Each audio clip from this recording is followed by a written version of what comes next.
Hello, yes, my name is Peter Dyson, and that is Peter, and D as in David, Yson, Peter Dyson.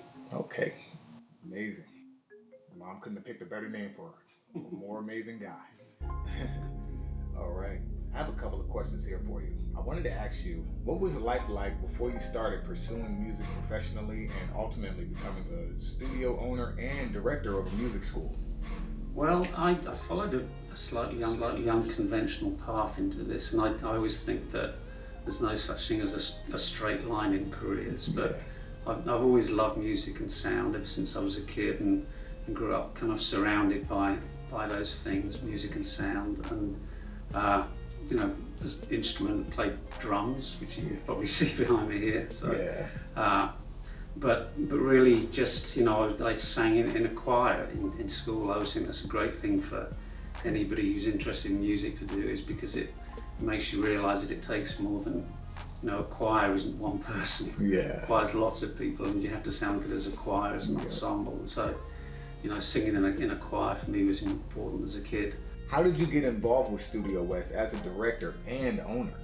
So I've always believed in this whole idea of learning by doing, but for something like audio engineering and learning production, you really have to do it. You have to be around it, and so when I first had this idea of how to find audio production, my thought was no better place to do it than in an actual studio, and so I found Studio West for sale as a going concern back in 2004 really, and bought it back then and added the educational components that we have now. Wow.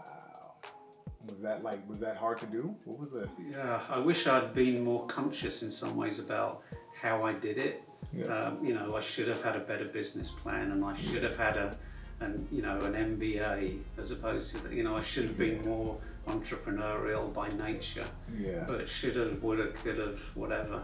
It's, I'm proud of what we built here.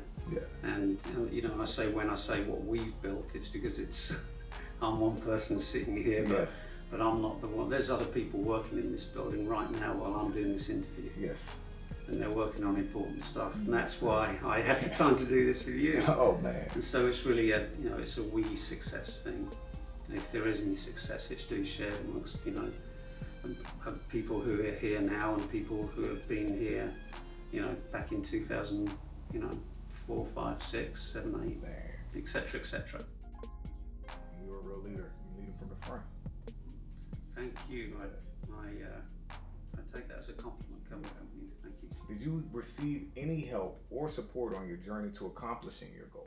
I couldn't have got anywhere as, my wife, was, for somebody to take, for a partner to take the leap of faith and say, yes, this idea you've got, let's move 2,000 miles and pick up, the kids, you were young at the time and everything, to give you a chance to do this idea. I think that's supportive. How old were you guys? I was just about 40.